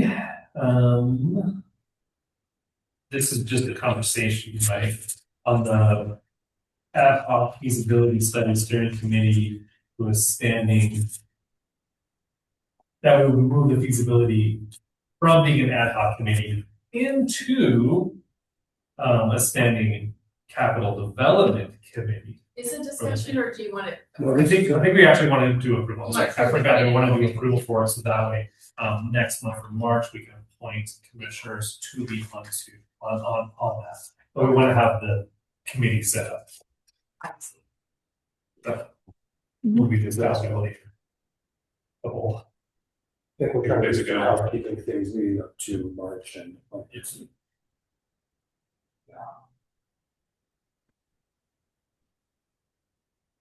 Oh, well, Oh, I can make you a big motion. I don't think there's a time for state. Got it. So, Mr. President, No. Mr. Clerk, I make a motion that we change the current ad hoc feasibility steering committee to a standing capital development.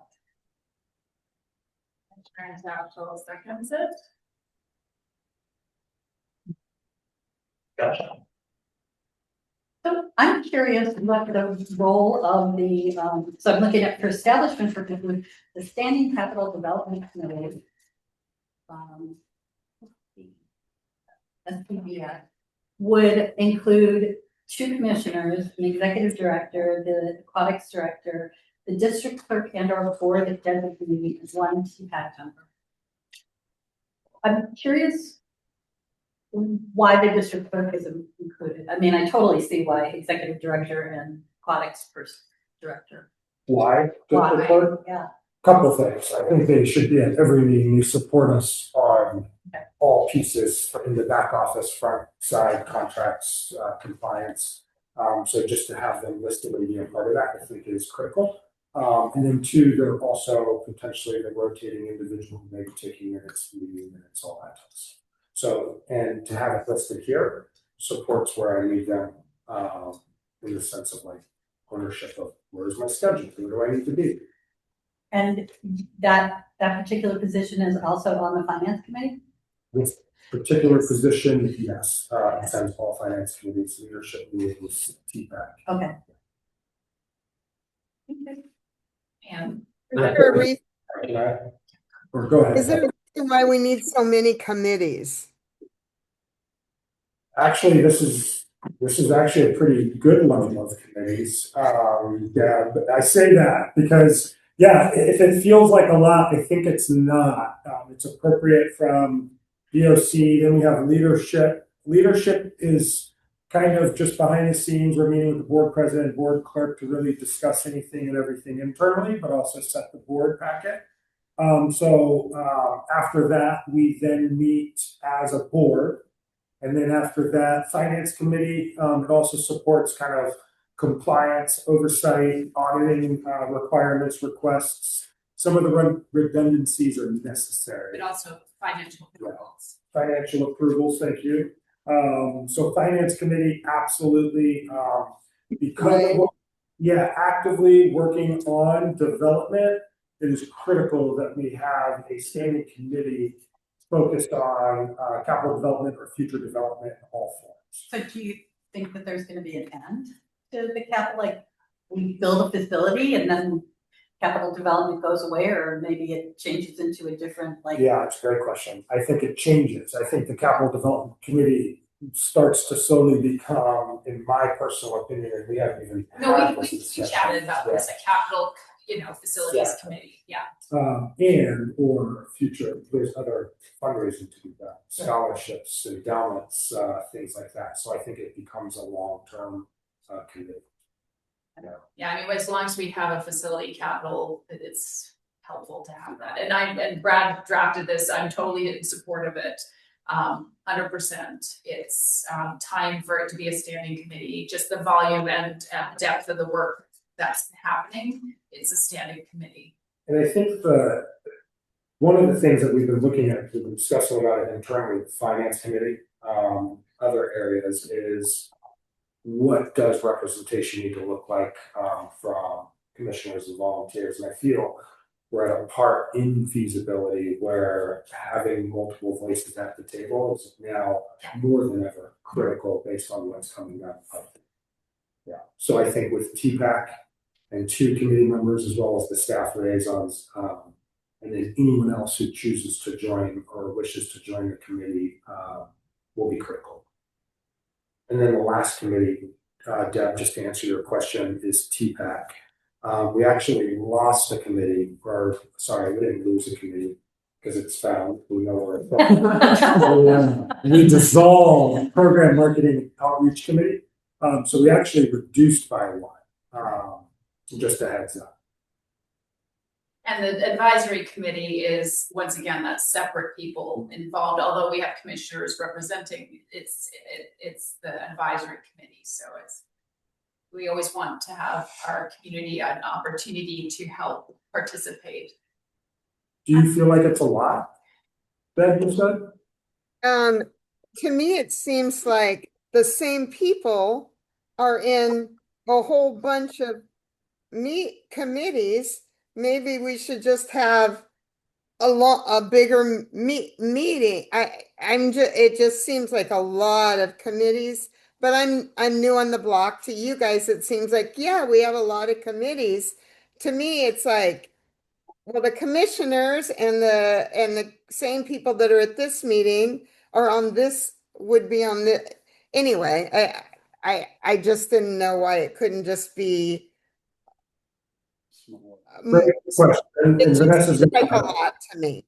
Yeah, Vanessa's gonna lend some sight. So, so why do we have committees? And so the purpose of committees is so that the stuff can be fleshed out more discussion, more time, so that our monthly board of commissioners meeting where the business items have to happen, there's more business items, we can be more efficient and effective with our time, knowing that hard work and everything has been going on at committees, and everyone is welcome, even if you're not official appointed. It's always welcome to come listen to that conversation at the committee level. So they're more educated. So when it comes up to the board level, it's just more streamlined. Brad, did I say that correctly? Absolutely. And the other piece is, just so you're aware, Debbie, we have not, as an organization as a whole, we have struggled to recruit volunteers. So I think that's part of what you're seeing as well. We don't have a robust volunteer network sitting at each of these committees in addition to our internal. So I think you're seeing a lot of the same, because one of the goals is, how do we market this, get it in front of folks, and get folks to want to be interested? That's sitting in the table for finance committee, TPAC, feasibility, and so on. So we have a lot of work to do there, and how do we get creative to do that? So if you have some thoughts, more than happy to listen. I know you guys are experienced. So on these other committees, are there a lot of, like your one that you're just talking about renaming? Are there a lot of people other than who's in this room that are on those committees? Depending on when and if someone chooses to show up based on just level of interest. We have folks we think that would be engaged. I think when the project gets further along, I think we'll see those folks come to the table more consistently. I think our community engagement event that we held at the library with the sports facilities companies, the gentleman that was online, showed us and allowed us to see who is interested. And those folks are active users of the pool, continuously ask. And I think that they're more interested as we get further into as we solidify where we're actually going. I think is when folks are going to be even more interested in sitting at the table. So I think we have folks in the wings that are just waiting to see what we're doing and how real our project is before they start to lend a lot of time to it. Okay. So just, you know, like the finance committee currently has one appointed commissioner. It had two because Andrew is no longer here, but it was two appointed commissioners. So it was Jerry and Andrew, and then of course, you know, staff, Brad, and the rest of the staff to support it is typically who shows up at finance. And that's the fun committee. It's fun. Yes. I think it's fun. Well, and you know, I mean, just to speak to effectiveness, I mean, without the finance committee, we would be lost. Yes. They really Right. Finance committee makes a lot of sense.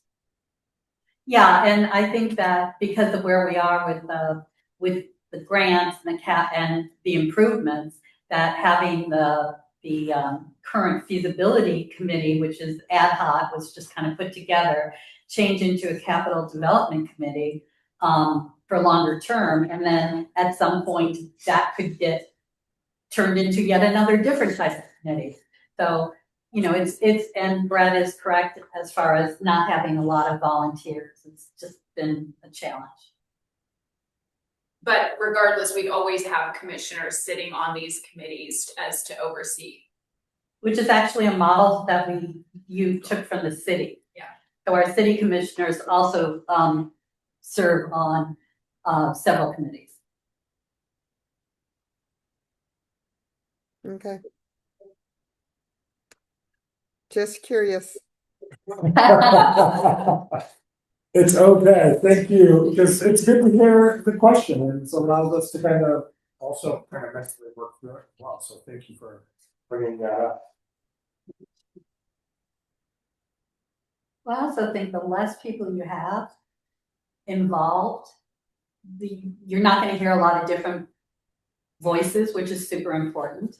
And also it's less, you know, I mean, and we see this a lot if you look at the news and everything. Some people just don't want to work with the best of intentions for the group. They might want to work for their own best intentions. And it's more difficult to do that if you have a committee of more than, you know, a couple of people. So I'm trying to build a 50-meter pool, Debbie.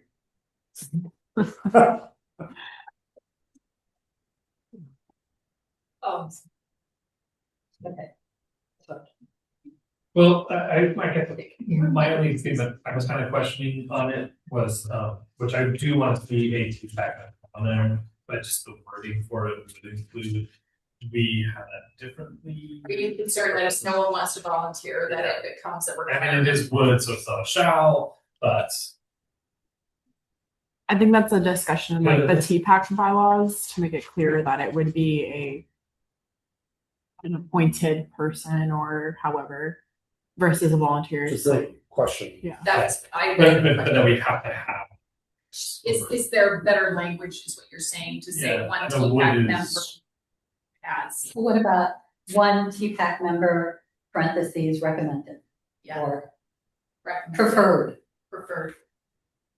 And then that way, if we don't have somebody, Then it's not, we don't feel like we're out of compliance. right. And, you know, quite honestly, I mean, if TPAC talks about this and they decide it'd be easier for them to do a rotating person, they'll always have some sort of, you know, representation, TPAC representation at the meetings. I like the preferred. Well, I actually like representation. I actually like trying to figure out how to just ensure there's at least TPAC representation. Representation preferred. Because I still think we don't want to just say, just to mandate it, if no one shows up. Say TPAC representation. Preferred, parentheses preferred. Yeah, I think Yeah, that's like that what we're all- combination. I think that's, yeah.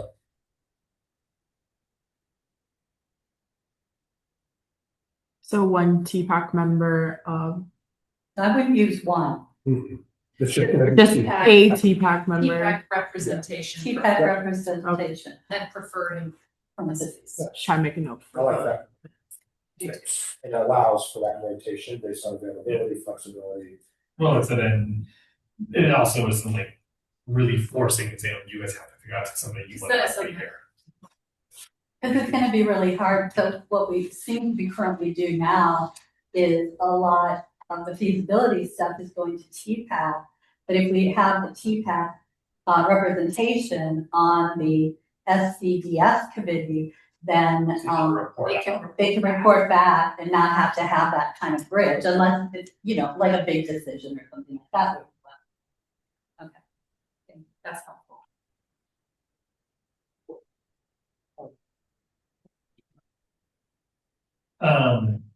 Well, the motion is there. And just, sorry, I know we're setting it up, but just like we already talked about this, it'll be like March is when we're gonna do it. Appointing settings. Yeah. Well, that's good because this is February's meeting. Our next meeting is. We're not filling it right now. There's no hurry to fill it this moment. So we're not, Right. oh, Just so they're aware, and then so is this gonna be approved, potentially approved tonight for vote? This for vote, okay, I just wanna make sure. Yes. For the record, I just wanna make sure.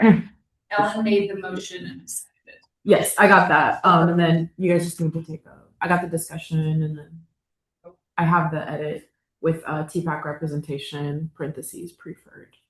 With that edit.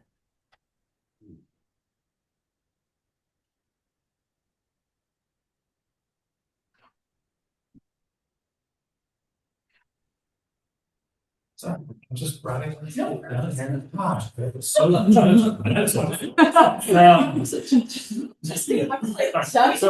we have. There's an error. There's an error. In favor of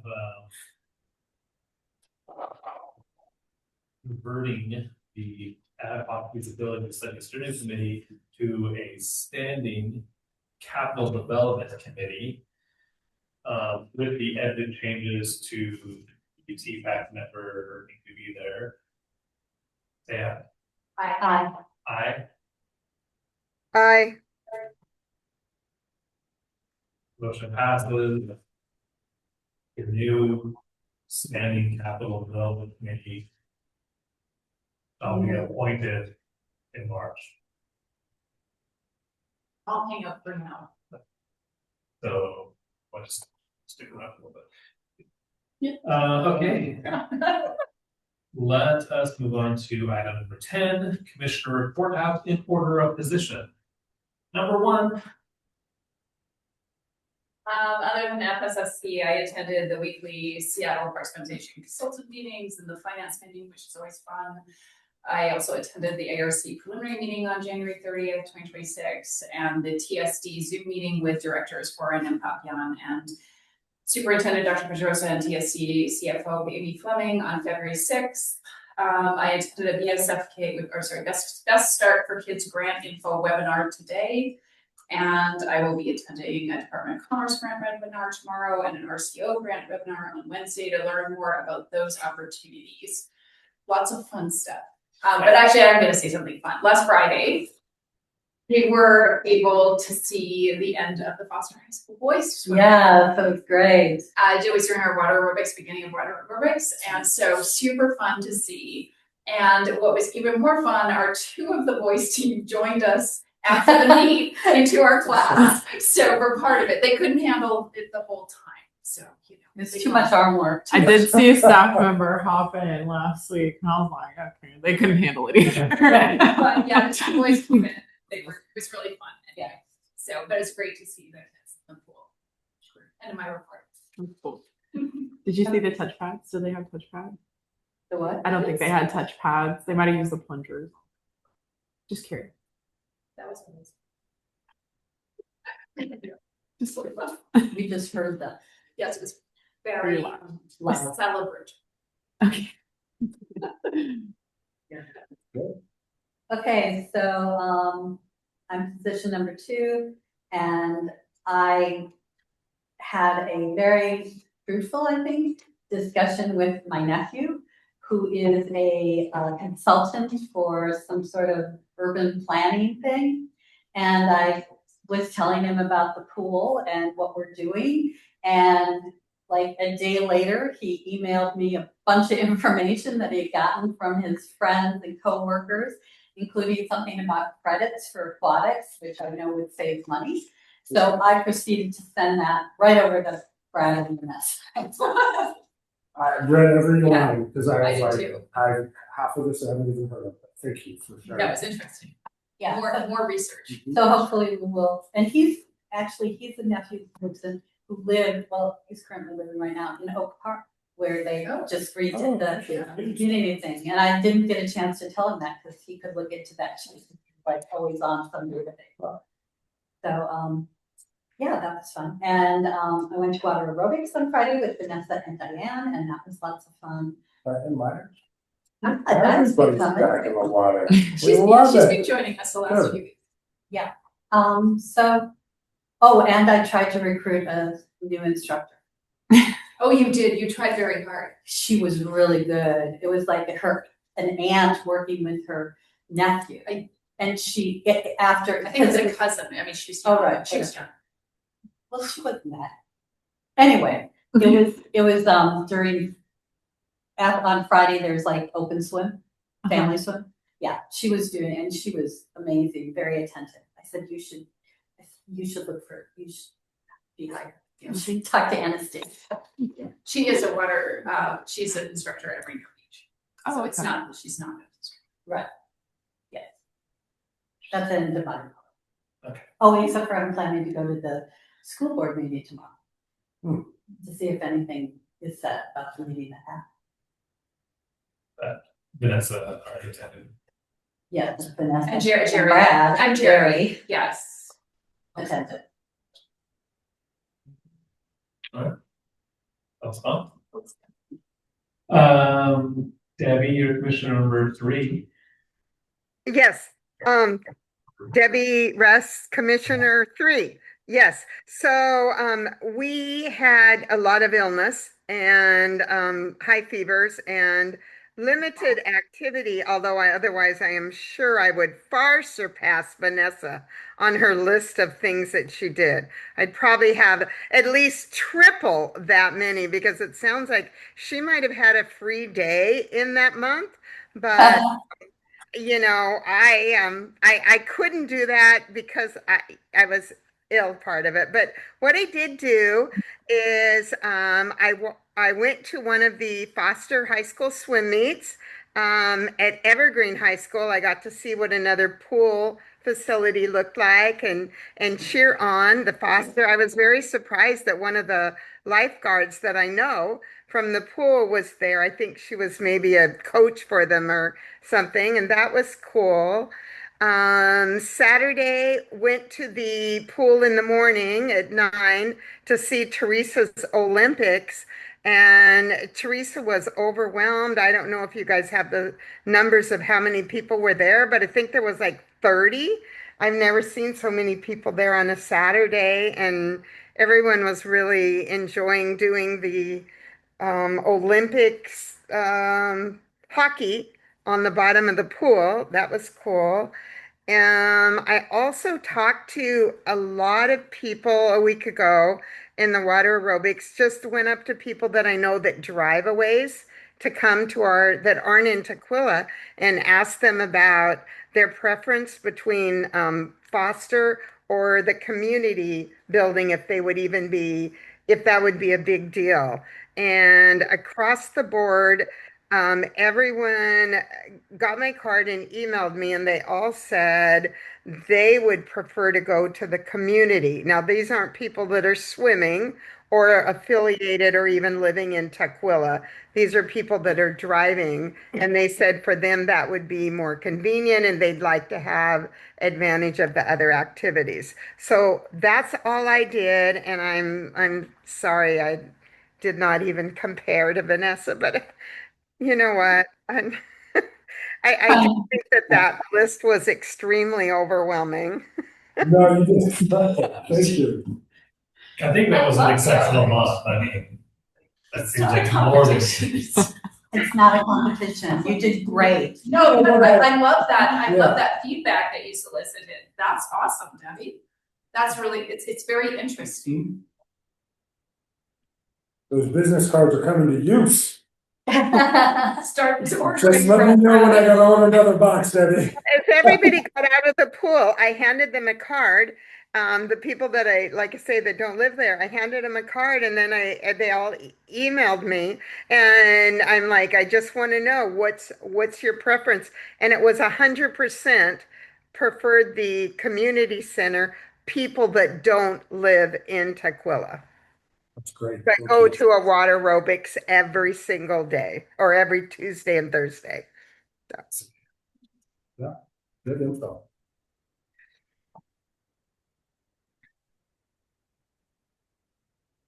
And Jerry. She's not here. She's Oh, right. enjoying the warming up.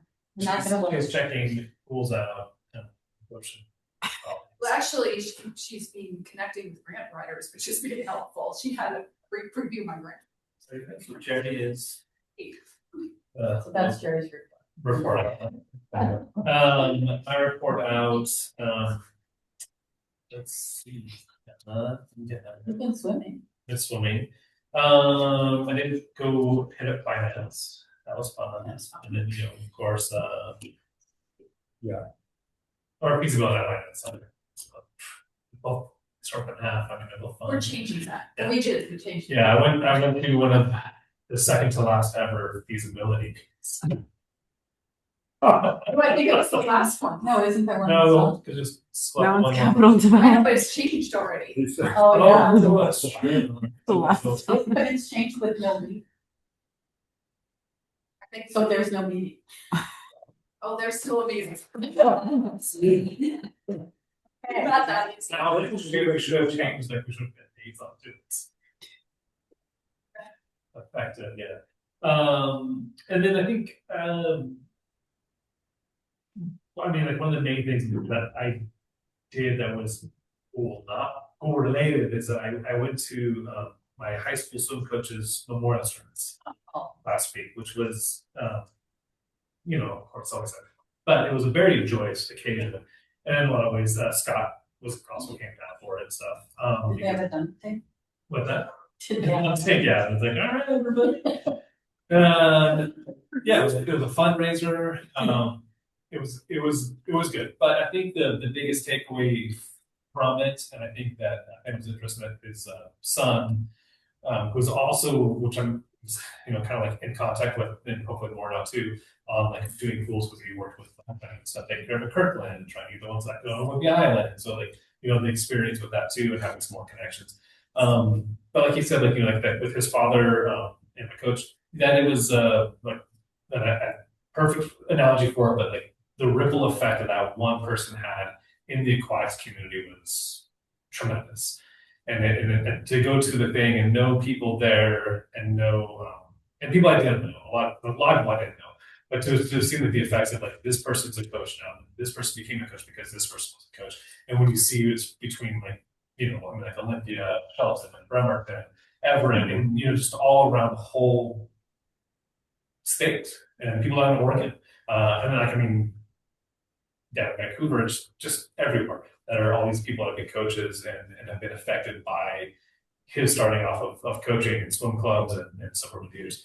And so I don't know, it just made me like it's more inspiration to be able to keep doing what we're doing and knowing that like that was one person making an effect. And I'm part of the ripple, because I'm here and we're all part of this effect. And I hope that we can keep our And Bailey's Stuff part of her going, yeah, role too. I saw her. on Yeah, Friday Bailey morning. is, Hang out. right, she was doing like the timings for Yeah. it too, so it's just, you know, it's like, it's just a reassurance that we doing the right thing with aquatics here at Aquila, trying to rebuild and build this bigger, you know, doing this. Aaron, I'm inspired by what you said. But, no, I'm serious, about the ripple. It's just I mean, because, I can just see, you know, isn't that such a great, you know, simile for community and for what we're, you know, like you said, what we're trying to do, and it is water based. Right, well, or, yeah. It's just, you know, I mean, it's just like the Buddhists often say about the flap of a butterfly's wing. Very beautiful. Thank you. so, anyways, I just, yeah, I just wanted to say that, I just like, there's nothing for sharing. It's invigorating, ready to move on to the next things, and you know, that we're making progress. Okay, hashtag motion. Well, Oh, I have to say, sorry. that will not be going to executive session. No miscellaneous. Oh, miscellaneous. No, I have one miscellaneous. Just a Okay. reminder, I sent an email out with the board packet. There's a link to a video called The Games in Black and White, bringing the Olympics to Atlanta. But the reason, so just check that email, click on the link, it's free, it's on PBS, it's about an hour and some odd minutes. I watched it in October when I was on the way back from Denver on the airplane, and it was fascinating because the way I interpreted this documentary, one, civil rights era and just everything that's going on, fascinating. How the games transformed Atlanta, fascinating. But it was the working relationships, it was the committee structure, it was the how do we get there? And it's the same thing we as a district are working through and dealing with, from committee to board to staff, to try to figure out the vision and how to move that vision and bring that vision to life. So the nuances of that documentary, fascinating. So if you have some time looking for something to watch, great documentary. I watched. Oh, awesome. What did you think, I Debbie? mean, I was the one that wasn't feeling well. I had time to watch it. Oh, no, that's fair. What were your initial thoughts? I thought it was really interesting how the people seemed so different, and then they worked so well together. You know, Yeah, that's a good one. um, Yeah. yeah. Anyway, I enjoyed it. I didn't Thank you. realize when I started that it was going to be an hour long. I thought it was probably like 10 minutes. I kept thinking, when are they going to pull it together? But it was cool. I enjoyed it. Awesome. Right. Thank you. Feel better, Debbie? Do you feel better now? I am perfect now. No, seriously, I had 105.6 temperature. Oh, that's Wow. Yeah, I've never ever seen that on a thermometer in my life. I'm like, oh my goodness. I'm doing well. great. Yeah, You look good. yeah. No, it was a bad illness. So, I mean, otherwise I really would have far surpassed Vanessa. Far surpassed her. She's a competitor. Those are fighting words. Obviously now just watch. See how much she does in March. Now that she knows I'm out there to get her. No, we're going to Barcelona in March, so I may not be able to quite keep up. You know, I am Canadian. I would have to, you know. Well, you are competitive though, competitive Canadian, almost like an oxymoron. Well, it is the Olympic season. Our hockey team's doing well. It's like it's a zero-sum game. Okay. Okay, Okay, I think I heard somebody Motion? saying they wanted to make a motion about something. motion to adjourn, please. Oh, She's at those seconds. any discussion on adjournment? Seeing none, all in favor, the motion on the table of adjourning the, what are we? February 9, 2026.